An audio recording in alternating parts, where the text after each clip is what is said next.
ಇಂದು ವಿಜಯಪುರ ನಗರದಲ್ಲಿ ಐತಿಹಾಸಿಕ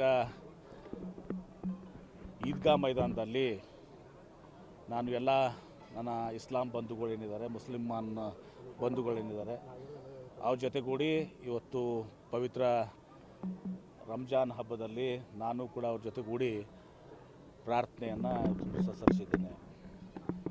ಈ ಸಂದರ್ಭದಲ್ಲಿ ನಾನು ಎಲ್ಲ ನನ್ನ ಇಸ್ಲಾಂ ಬಂಧುಗಳಿಗೆ, ಮುಸಲ್ಮಾನ್ ಬಂಧುಗಳಿಗೆ, ಇನ್ನಿತರರಿಗೆ ಇವತ್ತು ರಂಜಾನ್ ಹಬ್ಬದ ಶುಭಾಶಯಗಳನ್ನ ಕೋರ್ತೇನೆ. ಇವತ್ತು ರಂಜಾನ್ ತಿಂಗಳೇನಿದೆ, ಇದು ಭಾಳ ಪವಿತ್ರವಾದಂಥ ಒಂದು ತಿಂಗಳು.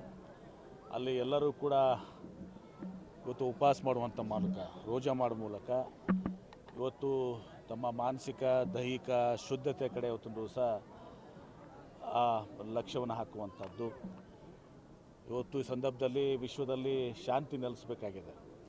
ನಾವು ನೋಡ್ತಾ ಇದ್ದೀವಿ, ರಂಜಾನ್ ತಿಂಗಳಲ್ಲೇ ಇವತ್ತು ಇರಾನ್ ಮೇಲೆ ಇಸ್ರೇಲ್ ಮತ್ತು ಅಮೇರಿಕಾ ಯುದ್ಧದ ದಾಳಿಯನ್ನು ಮಾಡಿದ್ದಾವೆ. ಇವತ್ತು ಯುದ್ಧ ಯಾವುದೇ ಒಂದು ಇದಕ್ಕೆ ಪರಿಹಾರ ಅಲ್ಲ ಇವತ್ತು ದಿವಸ.